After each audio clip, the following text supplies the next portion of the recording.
সম্মানিত মুসলিম ভাই বোন, সাদকাতুল ফিতর সম্পর্কে আমাদের আরও একটি বিষয় জানার হলো যে আমরা সাদকাতুল ফিতরটি কখন আদায় করব। আমরা সাদকাতুল ফিতর আদায় করব ঈদগাহে যাওয়ার পূর্বে। ঈদের সালাত আদায়ের জন্য আমরা মসজিদে বা ঈদগাহে যেখানেই যাই না কেন, তো আমরা ঈদগাহে যাওয়ার পূর্বে, মসজিদে যাওয়ার পূর্বে, সালাতুল ঈদ আদায় করার পূর্বে আমরা সাদকাতুল ফিতর আদায় করে দিব। কারণ হলো নবী করিম সাল্লাল্লাহু আলাইহি ওয়াসাল্লাম বলেছেন, যদি কোনো ব্যক্তি সাদকাতুল ফিতর ঈদের সালাতের আগেই আদায় করে দেয় তা আল্লাহ সুবহানাহু ওয়া তাআলা তাহাকে পরিপূর্ণ সাদকাতুল ফিতরের সওয়াব দান করেন। আর যদি কেউ এটা না করে, বরং সালাত আদায়ের পরে, ঈদের সালাত আদায়ের পরে ঈদগাহ থেকে ফিরে এসে আদায় করে, তো এই অবস্থার ভিতরে তো তার সাদকাটা সাধারণ একটি সৎকার মর্যাদা লাভ করবে। তো এই জন্য আমাদের কাজ হলো যে আমরা সাদকাতুল ফিতর এটা যথাসময়ে আদায় করে নেব।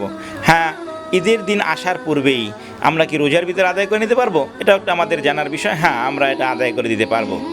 আর যদি কখনো ছুটে যায় যে এমন একটা পরিস্থিতি সৃষ্টি হয়েছে যে আমরা আসলে আদায় করতেই পারিনি, তাহলে কি আমরা সাদকাতুল ফিতর আদায় করব কিনা? নামাজ তো পড়ে ফেলেছি, ঈদের সালাত তো আদায় হয়ে গেছে। হ্যাঁ, তখনও আমরা কি করব?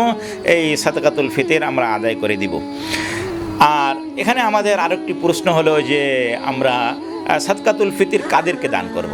আমরা জানি যে সূরাতুত তাওবার ভিতরে আল্লাহ সুবহানাহু ওয়া তাআলা যাকাত কারা পাবে এই ব্যাপারে 8 শ্রেণীর লোকদের কথা উল্লেখ করা হয়েছে। ওই শ্রেণীর লোকগুলো তো এই সাদকাতুল ফিতরের অধিকারী হবে, তাদেরকে সাদকাতুল ফিতর দেওয়া যাবে।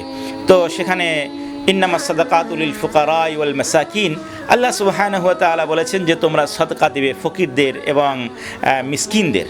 তো এটা আমরা রাখি যে আমরা যারা দরিদ্র আছে, এই সমস্ত দরিদ্র মানুষদেরকে, অভাবী মানুষদেরকে, ঋণগ্রস্ত মানুষদেরকে তো আমরা কি করব?